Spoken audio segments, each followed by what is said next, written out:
सी incorporeal godfather, follow father की विधि अपनाकर और किसी भी देहधारी को देखते हुए भी नहीं देखने का अभ्यास पक्का कर अपनी ऊंची स्थिति बनाने की निष्काम सेवा करने वाले निराकार परमपिता परमात्मा की हम आत्माओं के लिए आज की मुरली से शिक्षाएं। जब तक परमात्मा से समझ नहीं मिली थी, हम बहुत सी बातों को लेकर प्रश्न कर सकते थे क्योंकि अज्ञानता में थे और देह अभिमान के वश थे। अब तो परमात्मा ने स्पष्ट कर समझ का नेत्र देकर समझा दिया है तीनों कालों का ज्ञान। परमात्मा ने ये भी समझा दिया है कि कैसे इस कर्म क्षेत्र में द्वापर युग से मन मत परमत के आधार पर चलकर हम सभी ने उल्टे कर्म कर उल्टे संस्कार बनाए हैं, उल्टे कर्मों के हिसाब किताब बनाए हैं और जो बनाते हैं वो हिसाब सामने भी आते हैं। इस बात की भी समझ मिली है। कोई जल्दी उसी जन्म में आ जाते हैं हिसाब किताब और कोई अगले जन्म में। परमात्मा समझाते हैं कि 63 जन्म हमने गर्भ जेल में सजा खाकर भी परमात्मा से झूठ बोला है, याद करने का वायदा किया है लेकिन नहीं किया है, बल्कि देहधारियों को याद किया है, मनमानी की है, तो सारे हिसाब इस कयामत के समय में सामने आ रहे हैं। अगर हम पिछले कर्मों के नियम करते हैं तो हम अभी के संगम युग के कर्मों को देख सकते हैं। परमात्मा सही रास्ता बता रहे हैं, फिर भी सारी शिक्षाएं तो हम सब नहीं मानते, तो ये सारे हिसाब सामने आने हैं। ऐसे में कायदे से हम शिकायत नहीं कर सकते, प्रश्न नहीं कर सकते हैं अगर कुछ उल्टा हो जाए तो। श्रीमत पर चलकर ही पास्ट के विक्रम विनाश होंगे और अभी भी पाप कर्म करने से बच जाएंगे। कुछ भी हो, हमें त्रिकालदर्शी बन सब साक्षी हो देखना है, और सिर्फ देखना नहीं है बल्कि व्यर्थ संकल्प जो चलते हैं और संस्कारों का जो वार होता है उसे भी परिवर्तन करना है। नॉलेज मिलने के बाद परमात्मा समझाते हैं कि संकल्प को कर्म में लाने से पहले मास्टर त्रिकालदर्शी बन देखो कि श्रीमत प्रमाण शुभ सकारात्मक शक्तिशाली है तो कर्म में लाओ, फिर कभी भी कर्म व्यर्थ नहीं होगा। व्यर्थ संकल्प आए भी तो परमात्मा की समझानी है कि सिर्फ समर्थ संकल्प और समर्थ कर्म करो तो संपूर्ण स्टेज के समीप पहुंच जाएंगे। विश्व कल्याणकारी परमात्मा के बने हैं तो जिम्मेवारियां भी बढ़ गई हैं। अपने पाप कर्मों को और व्यर्थ संकल्पों को तो भस्म करना ही है समझ और योग से, लेकिन शक्ति रूप बनकर सारे विश्व के पाप कर्मों के बोझ को भी हमें हल्का करना है और अनेक आत्माओं के व्यर्थ संकल्पों को मिटाने का कर्तव्य भी परमात्मा की याद में रहकर करना है। परमात्मा का बनकर सिर्फ अपना नहीं सोचना है बल्कि पूरा विश्व ही हमारा परिवार है, अपनी ही भाई बहन है, लेकिन परमात्मा के नहीं बने हैं, अज्ञानता में हैं, तो उन रूहानी आत्माओं का भी मददगार बनना है, विश्व कल्याणकारी बनना है, समर्थ संकल्प कर समर्थ वाइब्रेशन फैलाने हैं। सभी के संबंध संपर्क में आते हुए बुद्धि में ये स्पष्ट रखना है कि हम सेवा पर हैं और निस्वार्थ ईश्वरीय सेवा पर हैं। परमात्मा की श्रीमत है नष्ट मोह बनना है, इसलिए रूहानी स्नेह सभी के साथ रखना है, सेवा अर्थ, लेकिन कहीं भी किसी के साथ भी मोह का संबंध नहीं बनाना है। स्वार्थ से सेवा करेंगे तो नष्ट मोह नहीं बन सकेंगे बल्कि बंधन में बंध जाएंगे। ड्रामा अनुसार कलयुग के अंत में राजधानी स्थापन होती है और अभी भी हो रही है। श्रीमत पर चलकर हर किसी को अपने लिए राजधानी स्थापन अर्थात राजधानी में मर्तबा और वर्षा लेने का हक है। कलयुग के 1250 वर्ष की अवधि पूरी होने को आई है, इसलिए पाप और विस्तार अत्यधिक होने के कारण इसका विनाश होना है। सतयुग से फिर ड्रामा शुरू होना है, तो परमात्मा पुरुषार्थ की तरफ ध्यान खिंचवा रहे हैं, जो समय प्रमाण हम आत्माओं को करना चाहिए, क्योंकि जितना पुरुषार्थ करेंगे उतना ऊंच मर्तबा प्राप्त करेंगे। परमात्मा को पाकर सतयुगी जहां तब मिलेगा जब हम मन मना भव रहेंगे। मन परमात्मा में लगा होगा तो स्वतः ही पुरुषार्थ श्रेष्ठ होता रहेगा और प्रारब्ध श्रेष्ठ बनती जाएगी। परमात्मा विश्व की सेवा कर रिटर्न में कुछ नहीं लेते हैं, इसलिए उन्हें निष्काम सेवाधारी कहते हैं। आज दुनिया में कई संस्थाएं ऐसी बनी हैं जो खुद को निष्काम सेवाधारी कहते हैं, परंतु परमात्मा कहते हैं कि हर कर्म का रिटर्न जरूर मिलता है, इसलिए कोई भी जीवात्मा निष्काम सेवाधारी नहीं हो सकती है। वानप्रस्थ का एक्यूरेट अर्थ है वाणी से परे जाना, इसलिए निर्वाण धाम और मूल वतन ओरिजिनल होम को वानप्रस्थ कहते हैं। वानप्रस्थ अवस्था है जब वाणी में नहीं आते हैं।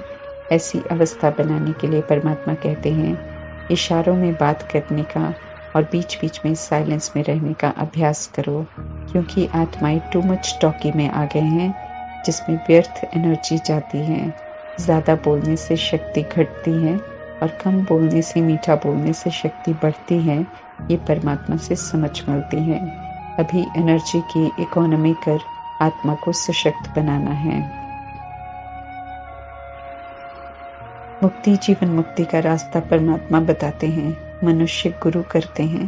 परमात्मा समझाते हैं कि खुद की सद्गति नहीं कर सकता है कोई, क्योंकि रास्ता नहीं जानते तो औरों को कैसे बता सकते हैं। सब जन्म मरण के चक्र में आकर चक्र लगाते रहते हैं। ड्रामा के अंत में सभी की गति सद्गति परमात्मा द्वारा ही होती है, इसलिए हमें परमात्मा को याद करना है। फिर से मनुष्य से देवता बन रहे हैं, दर्शाता है कि कल पहले भी बने थे। हर 5000 वर्ष बाद वर्षा पाने के लिए भगवान के बच्चे बनते हैं, जब वो साकार ब्रह्मा के शरीर रूपी रथ का आधार लेते हैं। दे अभिमान ने आदि सनातन देवी देवता धर्म का नाम निशान मिटा दिया है।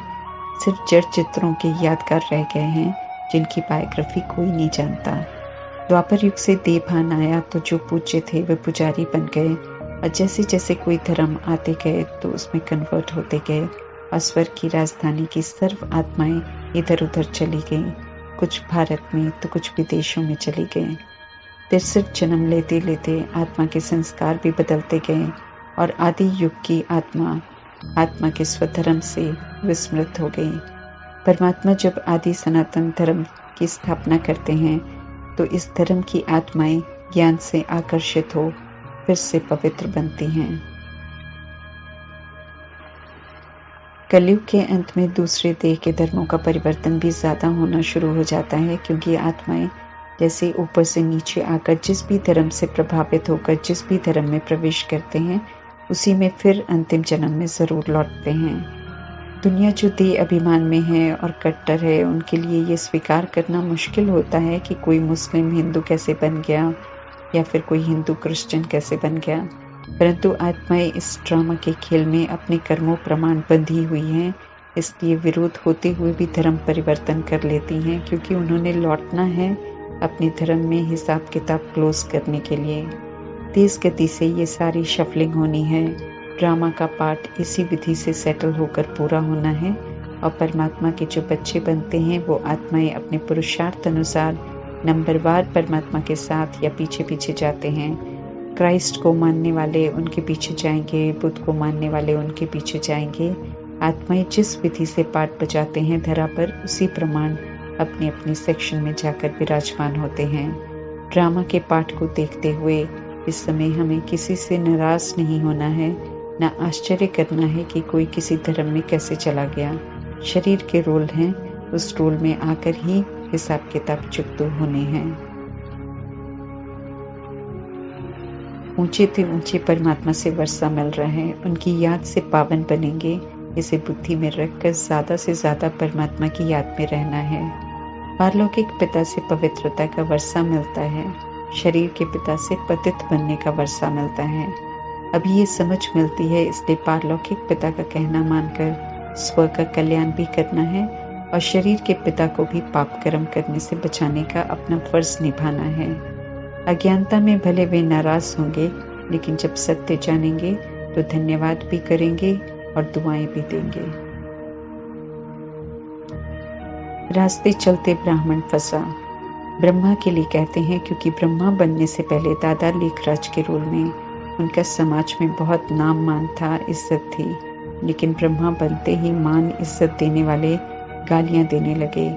पतितों को पावन बनाने वाले परमात्मा इनके मुख द्वारा पवित्र रहने की श्रीमत देकर चले जाते, और लोग ये सुनकर ब्रह्मा को मारने आते, क्योंकि नजर तो ब्रह्मा ही आते थे। निराकार परमात्मा को तो कोई देख नहीं सकता और न ही लोगों को समझ में आया था कि परमात्मा कुछ कहकर चले जाते हैं।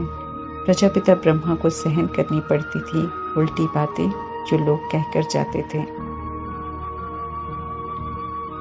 ड्रामा के राज को नहीं जानते हैं, इसलिए नाराज होते हैं और विनाश के नाम पर डरते हैं सब, जबकि इतने विस्तार के विनाश के बिना सुख शांति स्थापन हो नहीं सकती। ये कोई नहीं समझता, लेकिन सुख शांति चाहते सभी हैं। परमात्मा की श्रीमत प्रमाण, हम सब एक परमात्मा की संतान भाई भाई हैं। समझकर चलें तो वननेस हो जाएगी, तो आपस में लड़ेंगे नहीं। परंतु देह अभिमान के कारण परमात्मा की बात को कोई समझता नहीं है। एक तरफ विनाश है तो दूसरी तरफ विष्णुपुरी भी स्थापन होनी है। हाहाकार मचने से पहले हमें समय मिल रहा है चरित्र से दिव्य आत्मा बनने का। हाहाकार इसलिए क्योंकि मनुष्यों को समझ नहीं आएगा कि क्या करें जब प्रकृति के पांचों तत्व एक साथ हमला करेंगे। जो अभी श्रीमत प्रमाण चल रहे हैं, नॉलेज से फुल हो गए हैं, वे उस समय भी परमात्मा की याद में रहकर अचल अडोल रहेंगे। 5 तत्वों के करोड़ों शरीर धरती के लिए खाद बनेंगे। इस विधि से भी शरीरों द्वारा किए गए उल्टे कर्मों का हिसाब किताब चुकता होगा। पवित्रता का राज्य स्थापन करने के लिए अपवित्रता को स्वाहा होना पड़ता है। जो आत्म अभिमानी बनकर परमात्मा के साथ विश्व की सेवा करते हैं, यादगार में भगत शिवलिंग के साथ शालिग्राम बनाते हैं, पूजा कर फिर उन्हें तोड़ देते हैं, समझते कुछ नहीं कि ऐसा वे क्यों करते हैं। इसी तरह रावण की एफिजी बनाकर भी चलाते हैं, लेकिन क्यों समझते नहीं हैं। परमात्मा समझाते हैं कि मनुष्यों के अंदर विराजमान रावण नहीं मरता है, बल्कि बढ़ता ही जाता है। इसलिए हर वर्ष और बड़ा रावण बनाकर चलाते हैं और कारण बताते हैं कि रावण ने सीता चुराई। उन्हें ये पता ही नहीं है कि वे ही आत्मा रूपी सीता हैं, जिसे रावण रूपी विकारों ने अपने वश में कर रखा है। रावण पर जीत तब प्राप्त कर सकते हैं जब हम परमात्मा की श्रीमत प्रमाण चलें। रावण के वश हो कर्म करते रहेंगे तो कर्म की भोगना और बीमारी होती रहेगी।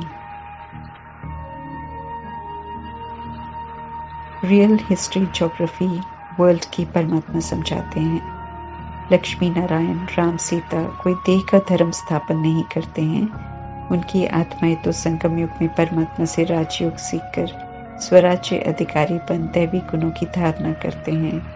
2500 वर्ष का पवित्रता का धर्म परमात्मा स्थापन करते हैं। देह के धर्म 2500 वर्ष बाद द्वापर युग से शुरू होते हैं, जब देह अभिमान का रावण राज्य शुरू हो जाता है। ड्रामा सदैव बिगड़ा नहीं रहेगा, अभी सुधरने का समय है। परमात्मा सुधार रहे हैं और हमें समझकर उनकी शिक्षाओं को अमल में लाना है। बिना कोई हिंसा किए आदि सनातन देवी देवता धर्म की स्थापना करने में मददगार बनना है। जितना हम स्व को परिवर्तन करेंगे, संपूर्ण पवित्र बनेंगे, उतना मददगार बनेंगे, उतना ही पवित्रता सुख शांति का वर्षा परमपिता परमात्मा से प्राप्त करेंगे। ओम शांति।